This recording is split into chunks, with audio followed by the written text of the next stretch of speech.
Jika kita mempelajari sirah Nabi, maka sebagian besar cerita akan mengisahkan tentang masalah, bukan kesenangan. Maka sedikit aneh jika sekarang sebagian orang ada yang menganggap bahwa masalah itu hanya untuk orang-orang yang malas beribadah atau tidak disayang Allah. Jika ada orang yang bermasalah, dijawab, "Lu kurang tahajud," atau ada orang kehilangan, "Oh, itu karena kamu kurang sedekah." Tapi ternyata memang begitu manusia pada umumnya, tertuang pada surat Al-Fajr ayat 15 dan 16. Adapun manusia, apabila Tuhannya mengujinya, lalu dia dimuliakannya dan diberinya kesenangan, maka dia akan berkata, "Tuhanku telah memuliakanku." Adapun bila Tuhannya mengujinya, lalu membatasi rezekinya, maka dia berkata, "Tuhanku menghinakanku."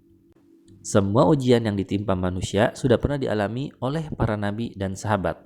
Sakit berat bertahun-tahun oleh Nabi Ayub alaihissalam, jadi buronan penguasa oleh Nabi Musa alaihissalam, difitnah hingga masuk penjara oleh Nabi Yusuf alaihissalam, ditinggal mati oleh orang tua, istri dan anak oleh Nabi Muhammad SAW, dan ujian-ujian lainnya. Salah satu hikmahnya agar kita tidak menjadikan ujian sebagai alasan bahwa Allah tidak menyayangi kita. Sekarang bayangkan keadaan kita. Kita memiliki masalah yang berat.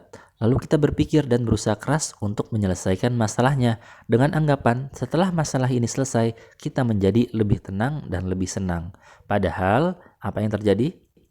Ketika masalah itu selesai, akan datang masalah lain. Selesai lagi, akan datang masalah lain lagi. Dan tiap masalah seolah-olah bertambah berat. Lalu untuk apa kita beribadah, berdoa, dan percaya pada Allah? Apakah Dia akan menyelesaikan masalah kita? Bisa iya, bisa tidak.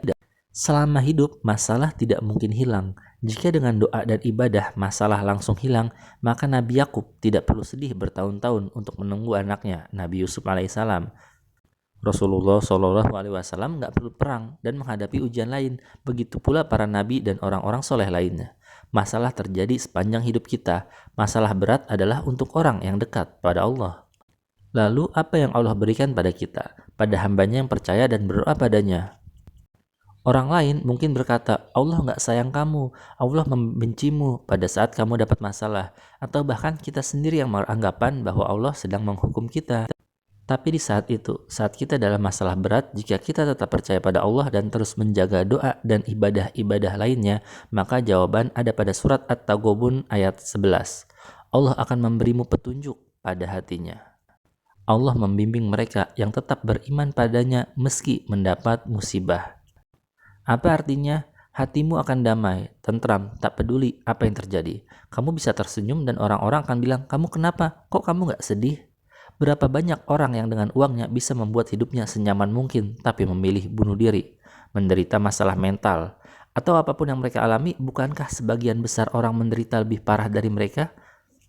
Mereka tidak mendapat kedamaian hati. Mereka lari dari kenyataan, tenggelam dalam pengaruh alkohol, narkotika, dan pergaulan yang hanya terlihat enak jika dilihat dari luar, padahal hati mereka amat sangat rapuh. Adapun tiap orang-orang yang melihat aktivitas harian mereka, banyak yang berpikir pengen deh seperti mereka. Ini sesuai dalam surat Al-Qasas ayat 79. Semoga kita memiliki apa yang dimiliki Qarun. Sungguh, ia sangat beruntung. Itulah perkataan orang-orang yang sedang melihat Qarun memamerkan hartanya yang amat sangat banyak. Kedamaian hati adalah sesuatu yang sangat berharga, karena tidak bisa ditukar dengan uang, popularitas, ataupun jumlah orang yang suka pada kita. Kesimpulannya, ketika kita terjebak dalam situasi banyak masalah, yang sebenarnya adalah cara Allah memberi kesempatan bagi kita untuk menemukan kedamaian hati dengan mengingatnya. Maka gunakanlah saat itu untuk berbicara pada Allah, berdoa padanya, dan yakinkan dirimu bahwa Dia mencintaimu, mengenalmu, peduli padamu lebih dari siapapun di dunia ini. Percaya bahwa Allah adalah perencana terbaik dan memintanya memberi petunjuk, dan hatimu akan damai. Jika kamu meminta jodoh, Allah bisa jadi memberi atau tidak memberi. Jika kamu meminta rumah, Allah bisa jadi memberi atau tidak memberi. Jika kamu minta Allah menyembuhkan penyakitmu, Allah bisa jadi memberi atau tidak memberi. Allah mungkin mengabulkan, mungkin juga tidak. Tapi yang pasti Dia beri jika kita meminta dengan tulus adalah petunjuk yang membuat hati kita menjadi damai sehingga lebih mudah menghadapi masalah. Semoga bermanfaat. Wassalamualaikum warahmatullahi wabarakatuh.